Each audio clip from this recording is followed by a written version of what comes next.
Pakistani establishment کے ہاتھوں پہلے بننے اور پھر مٹنے والے مہاجر قومی موومنٹ کے بانی الطاف حسین 17 ستمبر سن 1953 کو کراچی میں پیدا ہوئے۔ انہوں نے ابتدائی تعلیم کمپریہنسو ہائی اسکول عزیز آباد سے مکمل کی۔ سن 1970-71 کے درمیان الطاف حسین نے فوجی تربیت کا کورس کرنے کے لیے نیشنل سروس کیڈٹ اسکیم میں شمولیت اختیار کی، لیکن بہت کم لوگ جانتے ہیں کہ اس فوجی تربیت کے فوراً بعد وہ خود بھی پاک فوج کی بلوچ ریجمنٹ میں شامل ہو گیا۔ سن 1974 میں میڈیکل کالج میں داخلہ نہ ملنے کے بعد الطاف حسین نے اسلامیہ سائنس کالج سے مائکرو بایولوجی میں BSc کی، پھر کراچی یونیورسٹی کے شعبہ فارمیسی میں داخلہ لیا، جہاں 11 جون سن 1978 کو الطاف حسین اور اس کے ساتھیوں نے آل پاکستان مہاجر اسٹوڈنٹس آرگنائزیشن یا APMSO قائم کی۔ کئی برس تک الطاف حسین اور اس کی نومولود تنظیم کو تعلیمی اداروں میں جماعت اسلامی کی طلباء تنظیم اسلامی جمعیت طلباء کی مخالفت کا سامنا رہا۔ جب جمعیت کے تھنڈر اسکواڈ نامی مسلح بازو نے یونیورسٹی سمیت قریباً تمام تعلیمی اداروں میں ان کا داخلہ بند کر دیا تو الطاف حسین نے موقف اپنایا کہ ہم جمعیت کا مقابلہ نہیں کر سکتے، کیونکہ ان کے پیچھے جنرل ضیاء الحق ہے، یعنی جماعتیوں کے ساتھ ریاست کی طاقت ہے۔ تاہم پھر ضیاء الحق نے سندھ خصوصاً کراچی میں پیپلز پارٹی کو پیچھے دھکیلنے کے لیے الطاف حسین کے سر پر دست شفقت رکھنے کا فیصلہ کیا۔ شہری سندھ کے احساس محرومی اور مایوسی اور پرکشش نعروں کے سہارے ضیاء جنتا کی سرپرستی میں الطاف نے آگے بڑھنے کا سفر جاری رکھا۔ ضیاء دور میں بلدیاتی انتخابات کے موقع پر نمائندگی سے محروم عام لوگوں کو MQM کے ذریعے اپنی سیاسی نمائندگی کی امید نظر آنے لگی۔ ضیاء نے بھی پیپلز پارٹی کو ٹھکانے لگانے کے لیے جماعت اسلامی کی جگہ مہاجروں کو آگے لانے کا فیصلہ کر لیا۔ MQM نے اس ماحول کا فائدہ اٹھایا اور 8 اگست سن 1986 کو نشتر پارک میں ایک بڑا جلسہ کر کے طاقت کے مظاہرے کا فیصلہ کیا۔ گلی محلوں میں جلسوں اور مظاہروں کے ذریعے نشتر پارک جلسے کی زبردست تشہیر کی گئی۔ موسلا دھار بارش کے باوجود 2 گھنٹے تک الطاف حسین نے شعلہ بیانی کی۔ کہتے ہیں کہ نشتر پارک جلسے کی کامیابی نے الطاف حسین کے لیے سن 1987 کے بلدیاتی انتخابات میں کامیابی کی ایسی راہ ہموار کی جس کا اندازہ تو شاید خود الطاف حسین اور اس کی تنظیم کو بھی نہیں رہا ہوگا۔ ان انتخابات میں فقید المثال کامیابی کے نتیجے میں مہاجر قومی موومنٹ نے تقریباً تمام نشستیں حاصل کیں اور ڈاکٹر فاروق ستار MQM کے پہلے میئر کراچی منتخب ہوئے۔ سن 1988 میں جب بہت طویل عرصے کے بعد ملک میں جماعتی بنیادوں پر عام انتخابات ہوئے تو شہری سندھ پورا MQM اور دیہی سندھ مکمل طور پر پیپلز پارٹی کی جھولی میں آ گرا اور دونوں جماعتوں نے مل کر صوبائی اور وفاقی حکومتیں تشکیل دیں۔ مقبولیت کی اس انتہا پر الطاف حسین کی MQM بلا شرکت غیر کراچی کے سیاسی، بلدیاتی، انتظامی اور مالی معاملات کی مالک بن گئی، مگر یہ سیاسی اتحاد سن 1989 میں ہی ختم ہو گیا۔ اس سے قبل 17 اگست سن 1988 کو طیارے کے حادثے میں جنرل ضیاء الحق کی ہلاکت کے بعد کراچی سے تعلق رکھنے والے جنرل اسلم بیگ مرزا فوج کے سربراہ بنے، مگر نو منتخب وزیر اعظم اور پیپلز پارٹی کے سربراہ بے نظیر بھٹو سے ان کے تعلقات کبھی بہتر دکھائی نہیں دیے۔ اسلم بیگ کے زمانے میں بے نظیر الطاف حسین کی حمایت سے محروم ہیں اور پھر اکتوبر سن 1989 میں ایوان میں عدم اعتماد کی تحریک سے مشکل بچنے والی ان کی حکومت اگست سن 1990 میں صدر غلام اسحاق خان نے برطرف کر دی۔ بے نظیر نے اس کا ذمہ دار فوجی اسٹیبلشمنٹ اور خاص طور پر خفیہ اداروں اور جنرل اسلم بیگ کو قرار دیا اور یہ موقف اختیار کیا کہ جنرل بیگ نے سیاسی قوتوں کو استعمال کر کے پیسے اور طاقت کے بل پر ان کی حکومت ختم کروائی۔ MQM حقیقی کے سربراہ آفاق احمد کے بقول سن 1989 میں جنرل اسلم بیگ نے مہران بینک سکینڈل والے یونس حبیب کے گھر الطاف حسین، یوسف ایڈوکیٹ اور مجھ سے ملاقات میں کہا کہ بھائی قومی دھارے کی سیاست کیجئے، اب آپ لسانی سیاست کو خیر بات کہہ دیجئے، آپ ہی کا آگے مستقبل ہے۔ جنرل بیگ کی اس بات پر الطاف حسین نے رسماً کہا کہ جناب ہمارے پاس اتنے وسائل نہیں۔ اسلم بیگ نے یونس حبیب سے کہا اور یونس حبیب نے فوراً الطاف حسین کو تگڑی رقم تھما دی۔ آفاق احمد کے بقول مہاجر کاز چھوڑ کر قومی دھارے کی سیاست کے لیے رضامندی ظاہر کرنے کی وجہ سے الطاف کے ساتھ اس کا پہلی بار اختلاف ہوا۔ تجزیہ کاروں کی رائے ہے کہ فوجی قیادت اور اسٹیبلشمنٹ پیپلز پارٹی کے مقابلے پر اپنے حامیوں پر مشتمل حزب اختلاف کا بلاک قائم رکھنا چاہتی تھی۔ جنرل بیگ کے زمانے میں ہی پیپلز پارٹی کے سابق رہنما غلام مصطفیٰ جتوئی اور دیگر کو ملا کر متحدہ اپوزیشن پارٹی بنوائی گئی۔ ملک بھر میں اس کے جلسے ہوئے اور کراچی میں تو شاہراہ قائدین پر بہت ہی بڑا جلسہ ہوا جس میں الطاف حسین کا جادو بھی بولتا دکھائی دیا۔ بعد میں جتوئی صاحب نے تسلیم کیا کہ جنرل اسلم بیگ دراصل صدر بننا چاہتے تھے اور جتوئی صاحب کو تاثر تھا کہ وہ وزیر اعظم ہوں گے۔ جب صدر غلام اسحاق خان نے جنرل اسلم بیگ کو بطور آرمی چیف مدت ملازمت میں توسیع نہیں دی تو فوجی قیادت تبدیل ہوئی اور جنرل آصف نواز جنجوعہ آرمی چیف بن گئے۔ اس وقت تک اپنی پارلیمانی طاقت کے بل پر کھڑی الطاف حسین کی MQM کو اپنی سیاسی اہمیت اور طاقت کا اندازہ تو ہو چکا تھا، مگر اس کا اصل منبع یعنی فوجی اسٹیبلشمنٹ کی طاقت کا اندازہ لگانے میں شاید کہیں بھول ہو گئی۔ الطاف حسین اور MQM نے علاقائی کنٹرول کی پالیسی اپنا لی۔ طاقت کے بل پر علاقوں کو اپنی گرفت میں رکھنے کی کوششوں میں MQM سے کئی فاش غلطیاں ہوں۔ ان میں فوج کے میجر کلیم کو لانڈھی میں اغوا کرنے کی غلطی بھی شامل تھی۔ الطاف اس قدر اوقات سے باہر ہو گیا تھا کہ ایک بار اسے آرمی چیف جنرل آصف نواز جنجوعہ کی فون کال آئی تو الطاف نے خود بات کرنے کی بجائے عمران فاروق سے کہا کہ تم بات کر لو۔ جب عمران فاروق نے جنرل آصف نواز جنجوعہ کو بتایا کہ الطاف بھائی مصروف ہیں، آپ مجھے بتائیں، تو جنرل آصف نواز جنجوعہ آگ بگولا ہو گئے اور انہوں نے فون رکھ دیا۔ اکتوبر سن 1990 کے انتخابات ہوئے اور نواز شریف کی قیادت میں مرکز میں اسلامی جمہوری اتحاد نے کامیابی حاصل کی تو الطاف حسین کی MQM نے نواز شریف حکومت میں شمولیت اختیار کر لی۔ پیپلز پارٹی کے کھلے دشمن جام صادق، نواز شریف اور الطاف حسین سن 1990 میں ایک جلسے کے دوران سٹیج پر ایک ساتھ بیٹھے نظر آئے۔ سیاسی طاقت کے بل پر MQM اس وقت تک اتنی مضبوط ہو چکی تھی کہ شہر اور پولیس جیسے ریاستی اداروں کا کنٹرول سنبھالنے کی کوششیں بھی کی جانے لگیں اور بلدیہ سندھ حکومت کے معاملات میں الجھنے کے ساتھ ساتھ دیگر اداروں سے بھی دانستہ یا غیر دانستہ مٹ بھیڑ کی نوبت آنے لگی۔ پولیس، عدالتی نظام اور شہریوں کی جانب سے اس سب پر ہلکی پھلکی موسیقی بھی شروع ہو چکی تھی۔ کئی MQM رہنماؤں کا دعویٰ ہے کہ ایسی شکایات بڑھنے پر تنظیمی نظم و ضبط حرکت میں آیا اور مقامی اور علاقائی تبدیلیوں کا آغاز ہوا۔ اسی کوشش کے دوران اس وقت کے انتہائی بااثر دونوں مرکزی جوائنٹ سیکریٹریز آفتاب احمد اور عامر خان کو بھی تبدیل کیا گیا۔ سن 1991 میں آفاق احمد اور عامر خان کو جماعت سے خارج کر کے سارا تنظیمی ڈھانچہ توڑ دیا گیا اور سینکڑوں کارکنان کی رکنیت معطل کر دی گئی۔ MQM سے نکالے جانے والے یہ دونوں رہنما اور ان کے کئی حامی یا تنظیمی کارکنان و عہدیدار شہر سے چلے گئے یا روپوش ہو گئے۔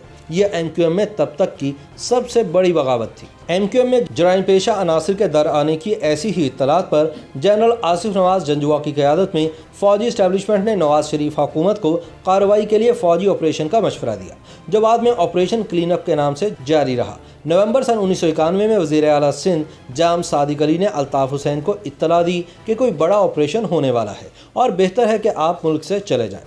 جام صادق کے مشورے پر الطاف حسین لندن بھاگ گیا۔ بالآخر 19 جون سن 1992 کو کراچی آپریشن شروع ہوا، جس کی MQM نے بھی حمایت کی، لیکن جب آفاق اور عامر خان کی ری انٹری ہوئی تو MQM کو اندازہ ہو گیا کہ جرائم پیشہ افراد کی بجائے دراصل انہیں ہدف بنا لیا گیا ہے۔ اس وقت معاملے نے دوسرا رخ اختیار کیا اور واضح طور پر یہ نظر آ رہا تھا کہ آفاق اور عامر کی قیادت میں بننے والی نئی جماعت MQM حقیقی کو خفیہ اداروں کی پشپناہی حاصل ہے۔ لندن میں بیٹھے الطاف حسین کی MQM نے اپنے خلاف اسی یک طرفہ کارروائی کی بنیاد پر احتجاجاً حکومت سے علیحدگی اختیار کر لی۔ ایک طرف پارٹی اور کارکنان آپریشن کے دوران ریاست سے ایک طرح حالت جنگ میں تھے تو دوسری جانب قیادت سے رابطہ ٹوٹ جانے کی وجہ سے رہنمائی سے بھی محروم۔ جب کارکنان اور تنظیم کو الطاف حسین کی سب سے زیادہ ضرورت تھی، تب اس تک رسائی اور پہنچ سب سے زیادہ مشکل رہی۔ اس سے صرف کارکنان کو ہی نہیں بلکہ الطاف حسین کو بھی بے حد نقصان ہوا۔ الطاف حسین اور اس کی جماعت نے سن 1993 میں بطور احتجاج قومی اسمبلی کے انتخابات کا بائیکاٹ کیا، تاہم صوبائی اسمبلی کے انتخابات میں بھرپور حصہ لیا، جس کے نتیجے میں وہ کراچی کی طاقتور جماعت بن کر سامنے آئی۔ اسی برس جماعت کا نام مہاجر قومی موومنٹ سے بدل کر متحدہ قومی موومنٹ رکھ دیا گیا۔ تجزیہ کاروں کے مطابق الطاف حسین کی شخصیت دو حصوں میں منقسم رہی۔ ایک وہ عوامی شخصیت جو سن 1986 سے سن 2000 کے اوائل تک دنیا کے سامنے آئی، اور دوسری وہ جو گزشتہ 20 سال سے اب تک نظر آ رہی ہے۔ شخصیت کے دونوں رخ ایک دوسرے کے برعکس ہیں۔ پہلے دور کا الطاف حسین بہت مضبوط اور عوام سے جڑا ہوا رہنما تھا، جسے تنظیم پر مکمل کنٹرول حاصل تھا، جبکہ سن 2000 کے بعد الطاف حسین کمزور، بیمار اور مجبور ہو گیا تھا۔ لندن پہنچنے پر الطاف حسین کا واسطہ محمد انور سے پڑا۔ یہ وہی محمد انور تھا جو پارٹی میں ترقی کر کے الطاف حسین کے بعد لندن سیٹ اپ میں نمبر 1 کی پوزیشن تک پہنچا۔ الطاف حسین کے ساتھ منی لانڈرنگ یا ڈاکٹر عمران فاروق کے قتل جیسے مقدمات میں بھی بطور شریک ملزم سامنے آیا۔ اسی دوران پاکستان میں جنرل عبدالوحید کاکڑ نے کراچی آپریشن ختم کرنے کا اعلان کیا۔ بعد ازاں الطاف حسین کی MQM بے نظیر اور نواز شریف کی مختلف حکومتوں میں کم از کم 5 بار شریک رہی۔ 12 اکتوبر سن 1999 کو اس وقت کے army chief general Pervez Musharraf نے نواز شریف کی حکومت کا تختہ الٹا اور فوج نے اقتدار پر قبضہ کر لیا۔ مشرف کا پورا دور سن 2007 تک MQM اور الطاف حسین کا آئیڈیل ترین دور تھا۔ مشرف کے ساتھ الطاف حسین کا 3 نکاتی معاہدہ ہوا۔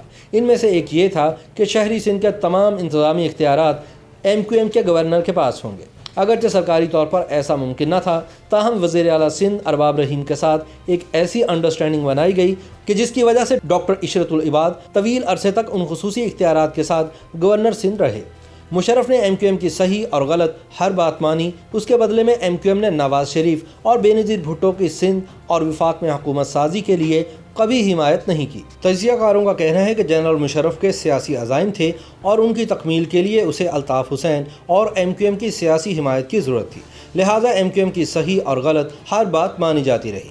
یوں پولیس سمیت اربن سندھ کے تمام اداروں کے سربراہان اور افسران کی تعیناتی سے لے کر بلدیاتی نظام کا ڈھانچہ تبدیل کرنے اور فنڈز فراہم کرنے کی شرائط سب کی سب مانی جاتی رہی۔ مشرف کے ساتھ ہونے والے معاہدے کا ایک اور نقطہ یہ بھی تھا کہ آفاق احمد اور عامر خان کو یا تو پاکستان سے باہر بھیج دیا جائے گا یا پھر جیل میں ہی بند رکھا جائے گا، اور بیت الحمزہ سمیت MQM حقیقی کے تمام دفاتر ختم کیے جائیں گے۔ اس کی بدولت دونوں رہنما لگ بھگ 8 برس جیل میں رکھے گئے۔ لانڈی میں حقیقی کا مرکزی دفتر بھی مسمار کر دیا گیا۔ اس کے بدلے میں MQM نے جنرل مشرف کے مخالفین یعنی نواز شریف اور بے نظیر بھٹو کی سندھ اور وفاق میں حکومت سازی کے لیے کبھی حمایت نہیں کی۔ تاہم سکھ کے اس زمانے میں پارٹی میں اندرونی تبدیلیاں اور بیرونی مسائل سامنے آتے رہے۔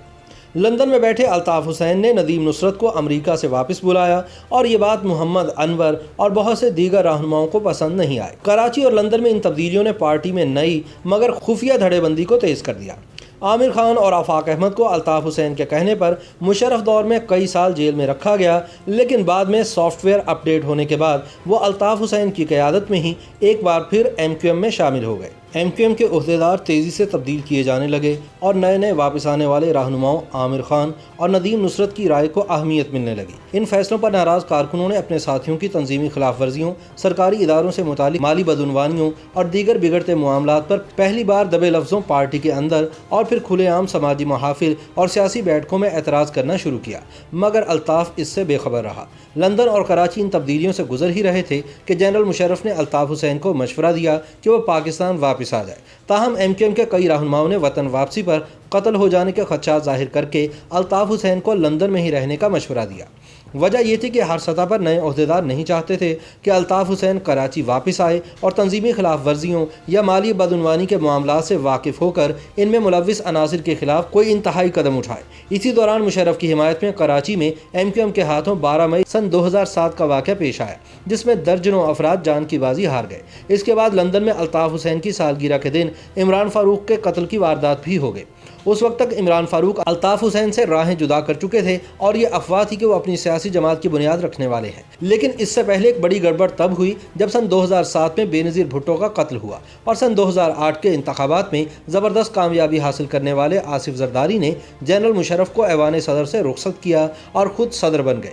جنرل مشرف کا جانا الطاف حسین کے لیے گھبرانے والا موقع تھا، کیونکہ زرداری کو نہ تو الطاف کو ساتھ لے کر چلنے کی ضرورت تھی اور نہ ہی وہ اس کے خواہش مند تھے۔ پھر ذوالفقار مرزا کارڈ استعمال ہوا اور MQM کے ہانی مون کا اختتام ہوتا نظر آیا۔ پیپلز پارٹی میں موجود رحمان ملک جیسے لوگوں کی کوششوں سے MQM نے حکومت سے رابطے تو قائم کر لیے، مگر الطاف حسین کا یہ فیصلہ بھی پارٹی میں پسند نہیں کیا گیا۔ مگر مسئلہ وہی تھا کہ کوئی بھی الطاف حسین کی مخالفت نہیں کر سکتا تھا۔ اب الطاف حسین کے لیے ہر طرح اور ہر طرف سے پریشان کن صورتحال پیدا ہوئی۔ حکومت میں شمولیت کے بغیر MQM کی بقا کا مسئلہ، پے در پے فیصلوں کی ناکامی یا غیر مقبولیت، پارٹی میں دھڑے بندی، اسکاٹ لینڈ یارڈ کی جانب سے عمران فاروق قتل کی تفتیش کے دوران منی لانڈرنگ کیس کا ابھر آنا، بھارتی خفیہ اداروں سے روابط کا انکشاف اور اعتراف، لندن میں قیام کی وجہ سے پارٹی پر ڈھیلی پڑتی ہوئی گرفت اور کراچی سے آنے والی مالی بدعنوانی میں ساتھیوں کے ملوث ہونے کی شکایات، کتنا کچھ تھا۔ اس سب نے مل کر الطاف حسین کو شدید عدم تحفظ کا شکار بنا دیا۔ تب الطاف حسین کی شخصیت کا دوسرا روپ ابھر کر سامنے آیا، یعنی کمپرومائزڈ، ذہنی طور پر منتشر اور مغلوب، نہ وہ قروفر، نہ وہ تم تراک اور نہ وہ پہلی سی رمق۔ اس دور میں کبھی کبھی تو ایسا لگتا تھا کہ جیسے الطاف حسین ایک نفسیاتی مریض ہے۔ اس کے علاوہ جسمانی طور پر کثرت شراب نوشی، گردوں کی بیماری